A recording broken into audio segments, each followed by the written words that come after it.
Okay. The show is what's going on here on LaGuardia Radio, WLGR. And my guest today is Dr. Kathleen Karsten, who is Director of Nursing Programs and Coordinator of LPN to RN Pathway. And we're going to be discussing COVID-19 and its impact on students in the program, as well as alumni of the program. Do you want to say hi, Kathleen? Hello, everyone. And Hugo, thank you so much for inviting me and giving me the opportunity to speak with everyone about nursing. Oh, thank you. I mean, when I saw your email, it was over a couple months ago, I guess. What is National Nursing Day, the exact date? So it's usually that first week in May. Right. They celebrated, it's the Wednesday of the first week in May.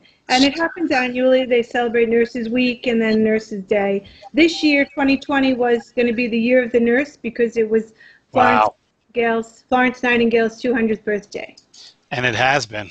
Well, it's been a little bit more than that, right? It's what we bargained for, yes.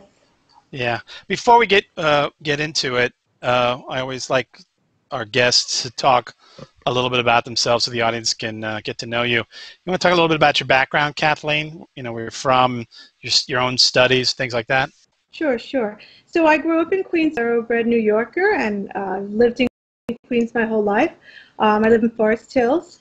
I went to Malloy College in Rockville Center for my Bachelor's of Science degree in nursing. I also received my master's degree in nursing from Malloy College. My first job was at Long Island Jewish Medical Center. I graduated 1983, and I worked on a neurosurgery ophthalmology unit, but ophthalmology became an outpatient service almost immediately, so we were neuro and neurosurgery. So we were the stroke study for Long Island, we were the epilepsy center, a lot of really great things being done on that floor, some really innovative doctors that we worked with. And then I went to, stayed in the Northwell system. I went to Forest Hills Hospital as a nurse educator. And in 2013, I received my PhD from the CUNY Graduate Center. So I also had, how I came to LaGuardia was that the director of nursing from Forest Hills Hospital asked me if I would teach a course that she had agreed to teach, but she wasn't able to do so. So I started just teaching one pharmacology course in the LPN program. And then shortly thereafter, I accepted a subline, and then I became full-time at LaGuardia in 2007. Hey, you got ahead of me there, but but that's okay, because I have a way of going back and forth.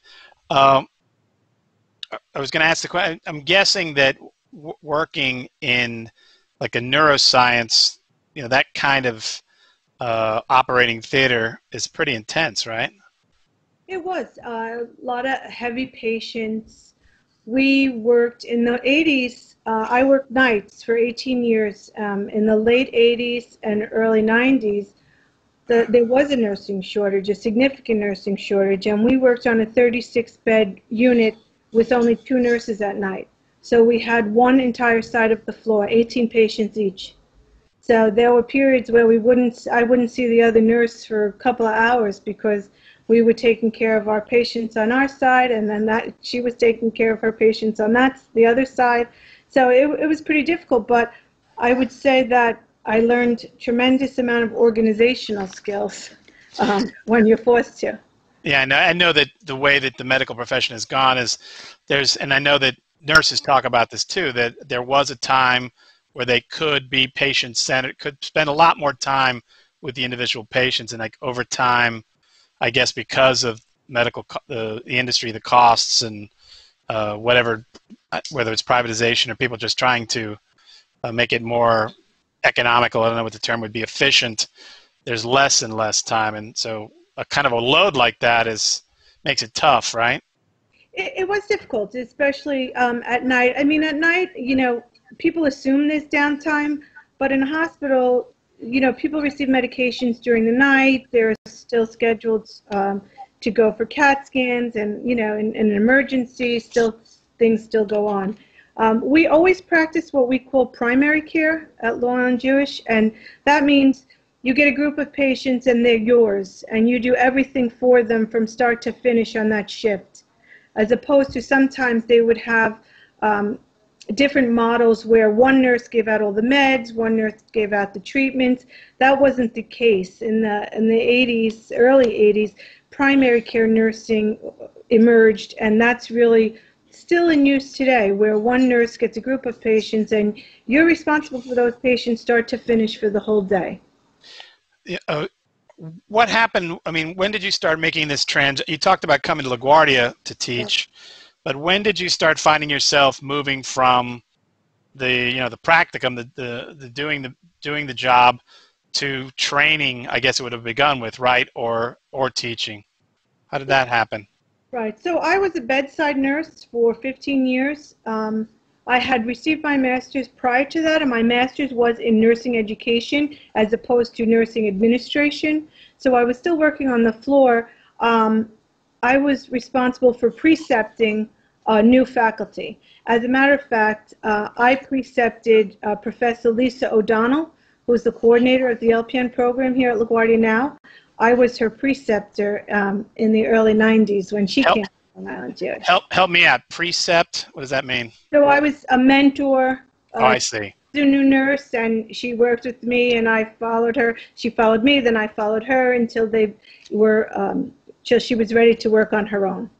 So that was the model, of onboarding. And did you start finding that you enjoyed the teaching piece? Yes. So I did like teaching very much, and I was able to use a lot of the skills I learned in my master's education program.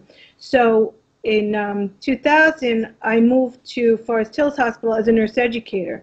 So I did step away from the bedside. I wasn't giving direct patient care, but I was responsible for educating the nurses in the hospital with new technology, new equipment, whatever came up or things that they were deficient in, and we were responsible for the nursing orientation. So when a new nursing group came on, when people graduated in December and June, we would have like about a 6-week orientation. So we would manage that orientation. I'm guessing it's, being a nurse, it never ends as far as education, right? It's constant. Yeah, so we consider ourselves lifelong learners. But what's very interesting for nursing is that New York State does not require continuing education, documented continuing education. Like medical profession, physical therapists, a lot of those professions have required continuing education credit requirements to renew their license. Nurses don't have that.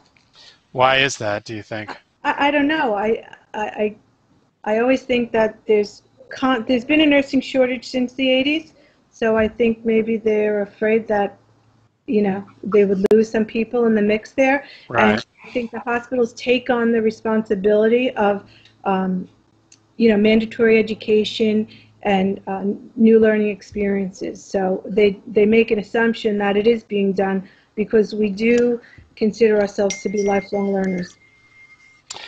So you talked a little bit about, this is interesting. I just got an email. Maybe this is for Jamie Riccio, who's our director and running the show today.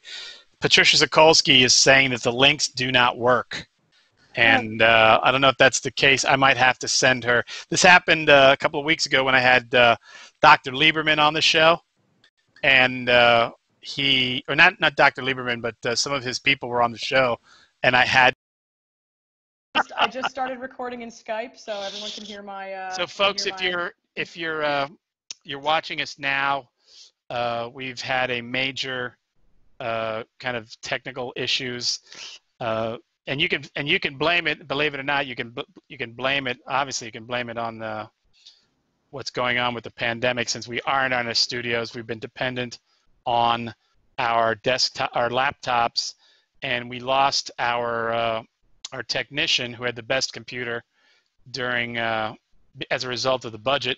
So our station director is running this off of her laptop, which obviously could not handle it. So we're recording this for playback from this point on, and hopefully we have the recording previously and not much is missed. And where we were at is we've just been talking with my guest here, Dr. Kathleen Karsten, who is the Director of Nursing Programs and the coordinator of the LPN to RN pathway. And, you know, we are getting to the point we're going to start talking about her students and her alumni of the program and what they've been going through with COVID-19. But like I said before, we've had this technical issue. So the program has a phenomenal placement record. My understanding is 95% of graduates are placed in jobs where they're actually in the profession. How is that possible? Well, so we have two measures. One is that students pass the NCLEX at or above the New York State level, and that they have a job or continue on to complete their bachelor's degree.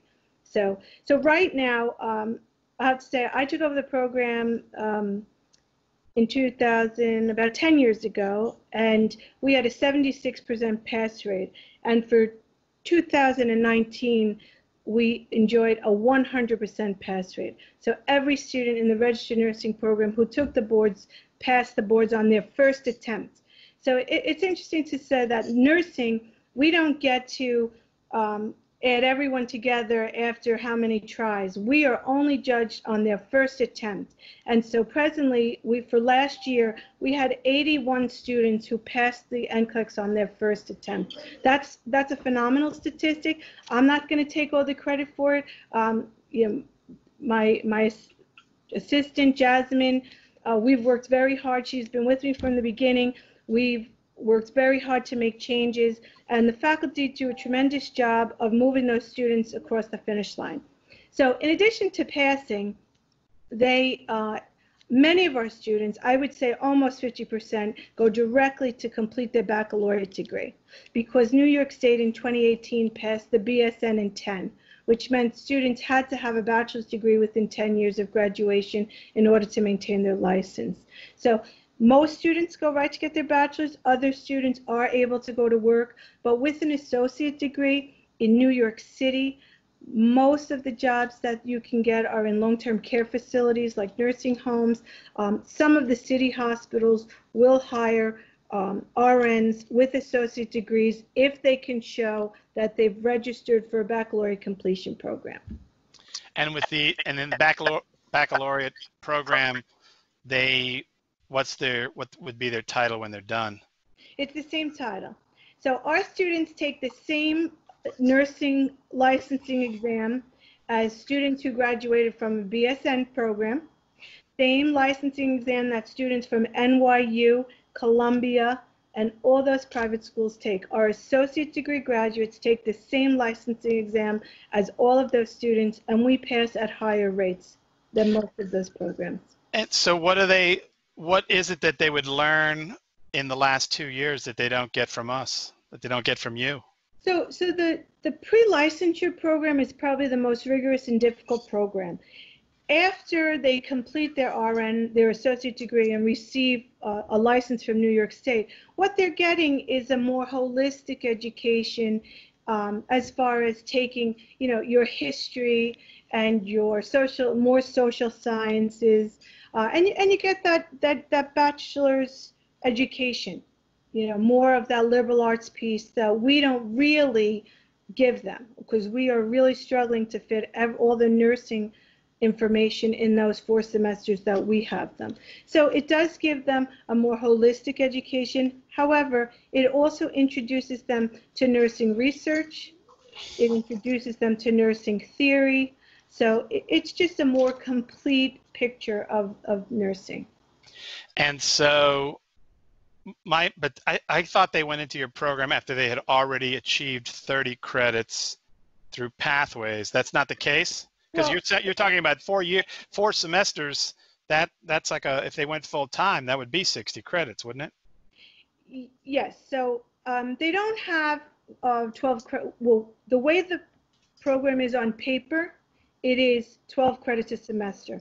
But our students are not your typical students, as you know. I'm not telling anybody something new. So they work, they have families, so they can't do a traditional program. So many students front load the general education credits prior to starting the clinical phase. So we do have 33 credits of general education. That includes English, anatomy and physiology, chemistry, microbiology, psychology, and developmental psychology, along with math. So they do have some general education requirements. And oftentimes the student front load those credits before they start the clinical phase because it's really difficult to get through the clinical phase. Right. And also establish their GPA to get in to begin with. Well, that's true too, yes. Okay. By the way, it's 2:30, and you are watching and listening to LaGuardia Web Radio, WLGR. Hopefully, I don't know if anyone's listening to us right now since our stream has stopped working, but you'll hopefully be watching us in playback through the Skype recording or OBS recording. My guest today is Dr. Kathleen Karsten, who is the director of the nursing programs coordinator of LPN to RN pathway. And at this point, we're going to start talking about the impact that the COVID-19 pandemic has had on our students in the program, but also some of our alumni. And to go back to the genesis of this show, you sent out an email on National Nurses Day to say, hey, while you're, thanking people for being nurses, thank them for what they're going through right now, and even alluded to the fact that we had alumni and or students who had already become victims of what was happening. So you want to talk about that? Sure. So it was very sad for the nursing program to learn that 2 of our graduates had passed away from COVID. One was Susan Siscundo. She graduated. It's a great story. She was an LPN first. Then she came through our LPN to RN program. She graduated from LaGuardia in 2009 with her RN, and then she completed her bachelor's degree at Lehman College in 2013.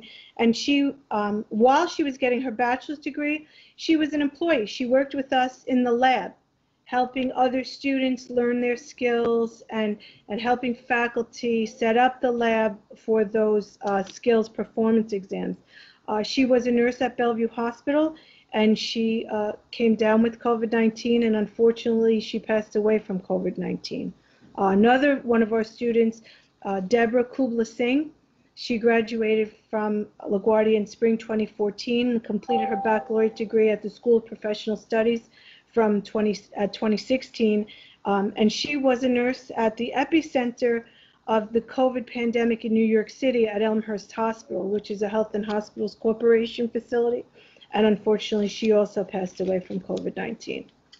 So Elmhurst Hospital is ground zero for this thing in the city. As far as the rates, the numbers solely, and when we had the show, when we had our and of course it's leaving me now, but our someone from the paramedic program who was doing the show talked about the refrigerated trucks behind the hospital dealing with the bodies because the mortality rate was so high of the patients. Yes.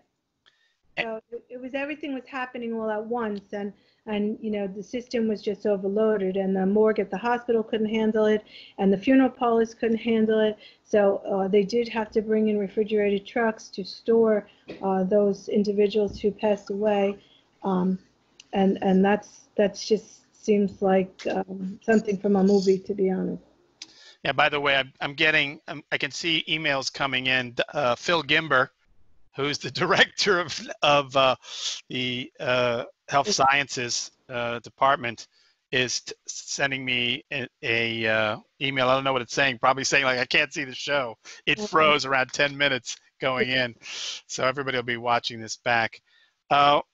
So those are 2 cases of alumni that you're aware of who are now, whatever you want to call it, or fatalities from this experience.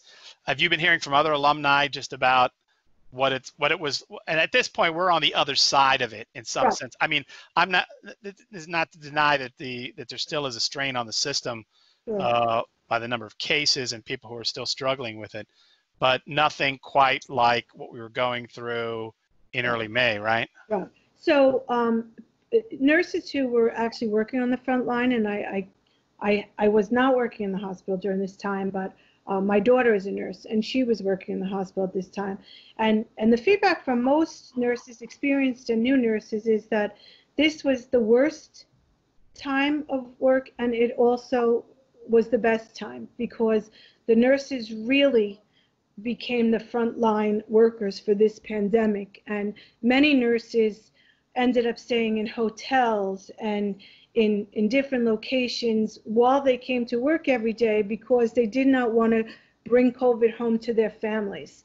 And you know, for our students and for our alumni, they were the greatest people affected, because it's not uncommon to have several people living in one small apartment. And so nurses who were working often came home, and then within several weeks, their entire families were affected by COVID, because they didn't have the luxury of social distancing and, you know, having a 4 or 5 bedroom house and having the luxury of being able to go to a hotel. So it was really a challenging time. But the nurses, they suited up, and initially the PPE was not available to them. It was quite insulting that the CDC actually told them to tie a sock around their face.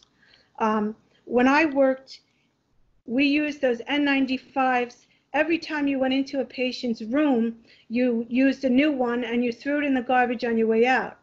And now for this pandemic, our students and graduates have reported back that you got one N95 for 1 week of work. 1 week. So that was something that was unheard of, and what everyone had learned about infection control was kind of thrown out the window, and everyone was scared. And then to suit up and have all this equipment on for the entire 12-hour shift, you know, graduates reported not being able to go to the bathroom because it was just too labor-intensive to suit up and take all that on and off, unable to take a drink of water for hours and hours on end. And then once the nurse went in the room, they didn't come out, because it was too much to come in and out and to, you know, hand wash. And then, you know, they had other healthcare providers saying to them, oh, well, could you just do this? Could you just do that? So the nurse became actually the entire healthcare provider for that patient. And it was overwhelming, both physically and then mentally, to have patients dying. Several nurses who worked for Elmhurst, many of our graduates worked there, reported that they heard a code being called hourly at the hospital, hourly. And code meaning that someone has passed, and that they have to deal with the body? Well, not necessarily passed, but someone had either had a respiratory arrest up. Oh, I see, yeah. Or had a cardiac arrest and their heart stopped. And many of those people ended up dying. But that takes a real mental toll. And the other thing was, and this is where nurses really shined, was it was very difficult because, and the hospitals were trying to do the right thing by not allowing visitors to see those patients. But it's very, very sad to have somebody all by themselves and all alone when they die, you know? I mean, right. It's a little emotional, because for nurses to assume that responsibility where the families can't be there, for them to be the person in there holding that patient's hands while they pass, that's an awesome responsibility. And one they take very seriously, but it's emotionally draining. It can be really difficult. It's just kind of funny because I read a biography about Louisa May Alcott, the woman who wrote Little Women, who was a nurse for the North during the Battle of Fredericksburg. I don't know if you know that much about the Civil War, but it's a really horrible battle, very, very high casualties. And she told that story, you know, in those times, obviously, because they were so far away from their families. But the same thing where she was writing their letters for them, but in the end, obviously, was the only person there when they passed, and talked about. I mean, she eventually actually became ill and had to be taken back home. But for 2 months, she was a union nurse during that awful time as well. And a lot also, again, about this infectious rate. You know, the 19th century was awful in their approaches to medicine, particularly with infection, because they didn't realize that, you know, a doctor working on one patient that would not wash their hands before going on to the next one. And it seems like in some bizarre way, they've returned to that by virtue of, like you were saying, the lack of access to PPE equipment. And I know that there had been stories about the folks running the hospitals, the administrations putting pressure on the healthcare professionals to cut corners by virtue of all of these issues. So it's been a really awful time for that. Can you talk a little bit about what it was like for students? So here we have students who are in the program, and the first thing, obviously, they have to now start a program that's highly dependent on being in a lab or practicum. Now it's online, but also the notion that here I am getting a degree in something that's going to basically, it's like signing up for the Army in the time of an active war. Yeah, without a doubt. And I mean, we always have, there's always a crisis, right? When I graduated in the middle of the HIV and AIDS pandemic. And right. Now this time it's COVID, but it's scary. It seems to be scary because the spread it happened so quickly, and the hospitals have been so overwhelmed. But as for our students, like you said, a nursing program really isn't meant to be solely online, and it doesn't lend itself to that because yes, we can teach the lectures, but students have to learn a certain amount of hands-on skills, and then they have to have that face-to-face contact with the patient. So. And because LaGuardia, we started our semester so late, we really were only into the clinical 1 week. Some students had been in 2 weeks, but we had really only had 1 or 2 clinical days before the hospitals said, you know, let's take the students out, which was the right thing. So it was very difficult. The faculty were tremendous and right on the money and very quickly adapted to distance learning. There were a lot of tools for us out there that we immediately went to. You know, for us, secure exams is a big issue. So it's right. unfortunate that CUNY didn't have a better system for us to give secure exams. So, you know, this is one of the things that was challenging. We did give our exams on Blackboard, but then we had students log on to Zoom. So we were proctoring them via Zoom while they were taking the exam on Blackboard. But that required the students to have a device that could accommodate both those platforms, or many students were taking the test on their computer while they had Zoom on their smartphone. And so they had to have access to those devices. Oftentimes, students would say, you know, my internet is not great. I have to run down the block to the deli to log on to their Wi-Fi so that they could complete their exam.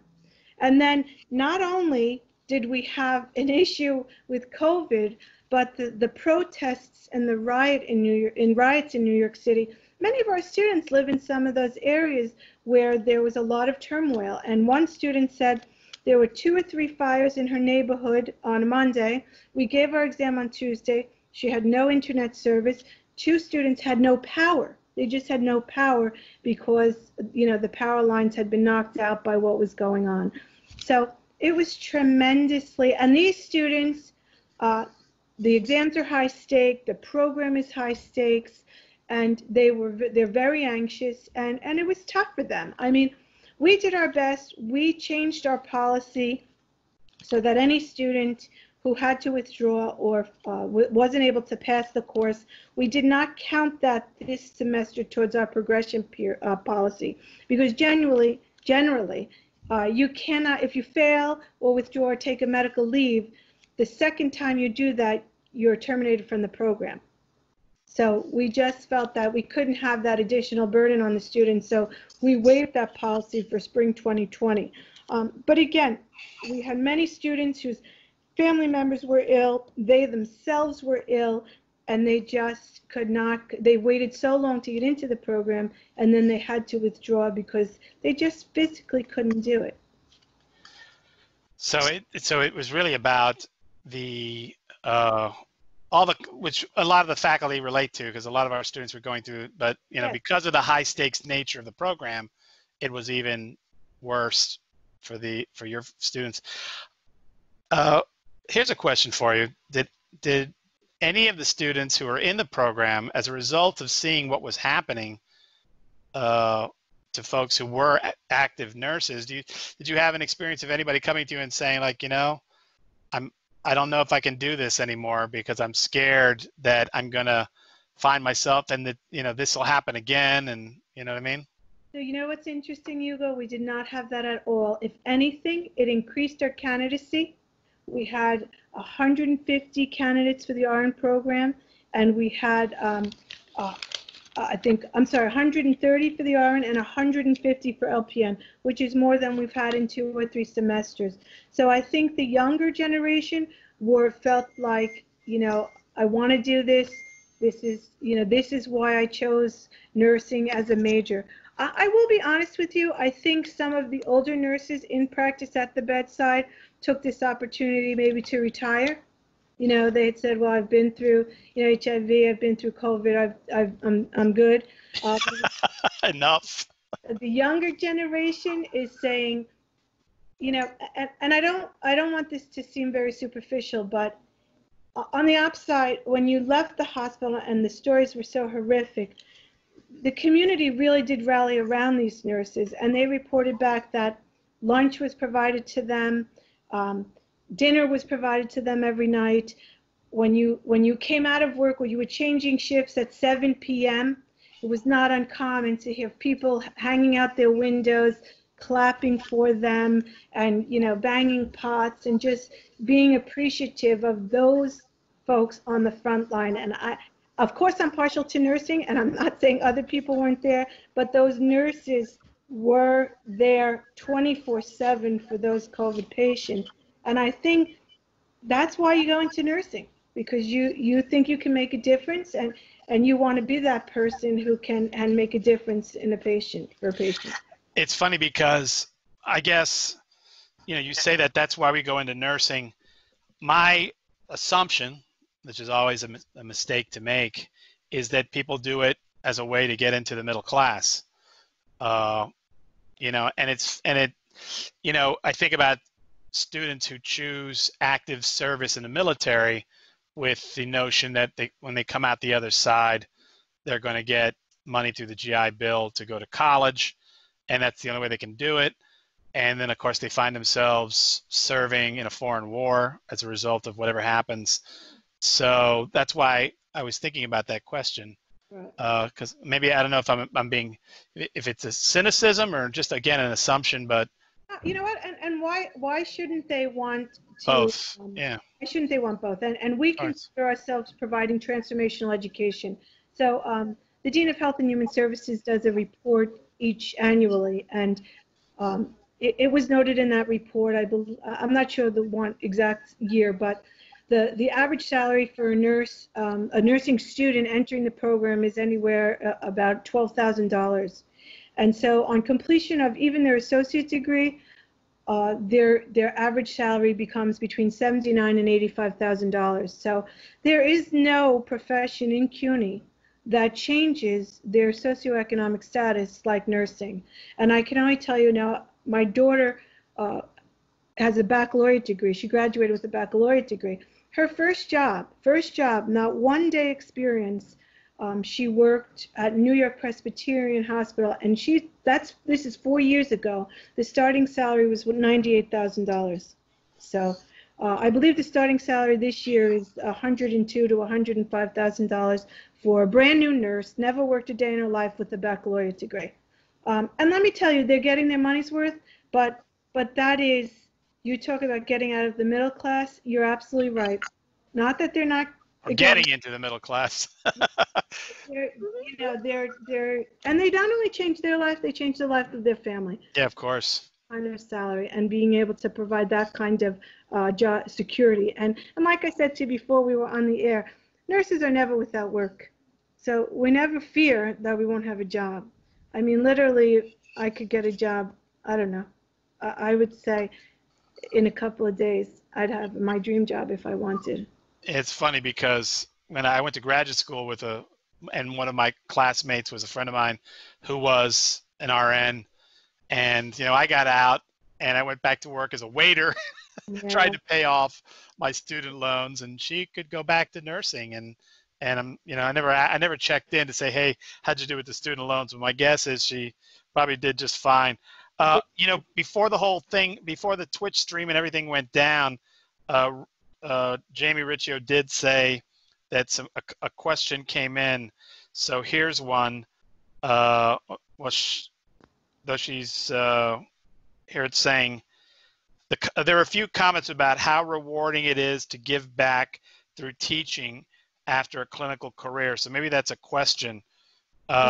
You've had both experiences. You were the working nurse, and then you've also had the experience of being a professor in this program,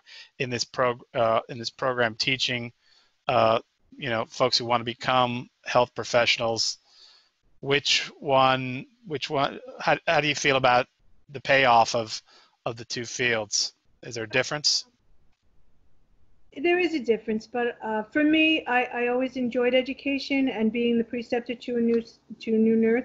One thing about the CUNY students live, educate themselves, and work in generally the same neighborhood where they grew up. I come from Queens, so it was maybe selfish of me to want to educate the nurses who would be someday taking care of me and my family. So, you know what? Everyone's entitled to good education, excellent education. LaGuardia provides that education to the students that come there. And we have no shortage of hospitals seeking LaGuardia graduates. And Peter Katopis and Paul Arcario, when they spoke at our pinning, used to say, I'm always, if I ever get into the hospital, I want to look up and see a nurse and tell me that they graduated from LaGuardia because I knew I'd be getting excellent care. So. Yes. That's one great point.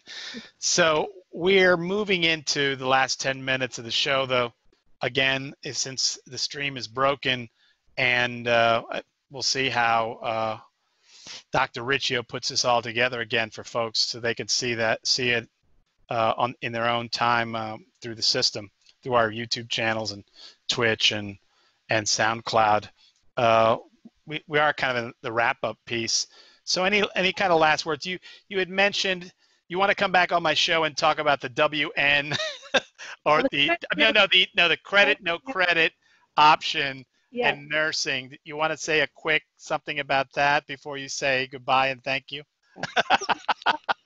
I just think that everyone, when you're in that hospital bed, Binder, you want to know that the nurse who came into your take care of you earned her degree, and because the licensing exam is just above minimum standard. It's not it's a difficult exam, but it doesn't really test so much of your ability to clinical judgment and critical thinking. So I'm just not understanding why it's okay for the law students to have be exempt from the credit, no credit, but a pre-licensure program like nursing, they exempt the medical school, and I totally agree with that. But why exempt the lawyers and not the nurses? It's just very concerning to me, and I'm not sure that I think there could have been some. I think we should have been exempt. I'll just come right out and say that. Meaning that so that students would not have the option to take a. No, our passing grade is a C, and so with this policy, a student who got a D- could take the class for credit and move forward. Right. And that's concerning, and it should be concerning for everyone. That's rare. Well, one of the things that I say, sometimes I teach the capstone course for the art students, and I talk about the fact of getting an A here. That's all fine and well, and you get a degree and stuff like that, but that doesn't make you a great artist. You gotta go out and prove yourself, prove your mettle in the field, and do the work. And you want to be as prepared as you can be to do that. And So, and it's, it's a little pitch to them to say, you need to give 100%. You need to be the best you can be, because I mean, in your profession, like you're saying, there you could always get a job. In my profession, kind of like acting, it's like 95% unemployment.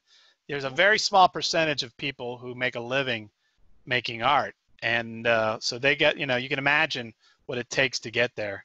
Yeah. Getting the degree is only the beginning of that process. But any last words you want to say, or any shout outs you want to make, or anybody you want to thank?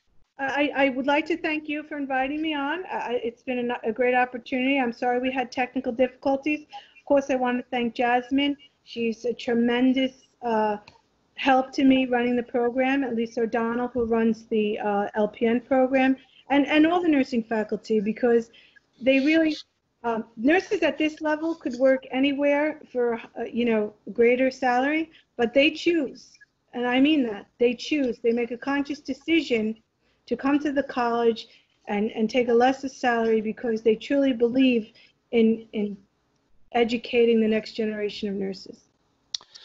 And thank you. Yeah, thank you to them, because, this has always been a shining star in the LaGuardia crown, this program. We talk about it all the time, the placement, again, how hard students work to get into it. And it's kind of exciting. Yeah. That this little jewel. And I want to thank you.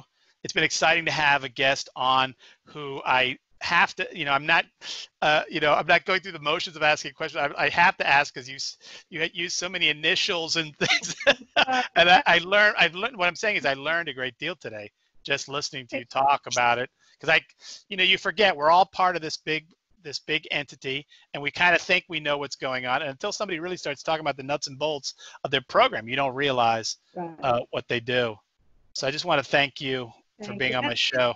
We do have amazing students, and they work tremendously hard, and they earn every single thing. When they graduate, it's a tremendous accomplishment. Congratulations to them. Yes. And so you may or may not have been able to watch in real time, and maybe you're watching this on playback, but this has been LaGuardia Web Radio, WLGR's What's Going On. I've been your host, Hugo Fernandez. My guest today has been Dr. Kathleen Karsten, who is Director of Nursing Programs, Coordinator of LPN to RN Pathway, and we've been talking about the impact of COVID-19 on both her students and on the college's alumni, and we should dedicate this show to alumni who lost their lives fighting this disease, and and in tribute to all of our alumni who continue to fight it. And I only hope that we do not see a resurgence of it, like what's happening across the rest of the country. When I see what's happening there, I think, oh my God, they're now going to get a taste of what we went through, and I wish they didn't have to. Yes. So to all those nurses out there working right now, probably harder than they ever had to in their lives, we dedicate this show. So thank you again, Kathleen, and thank you to Dr. Riccio, who's behind the scenes. And Jamie, I guess you can take us out the way we came in, for whose benefit we shall see whether, I don't know, Skype records the music, but hopefully we can make it part of the archive for both YouTube or should I say for Twitch, where folks can always see the music. YouTube, not so much, and possibly SoundCloud. So thanks for watching and listening. Bye.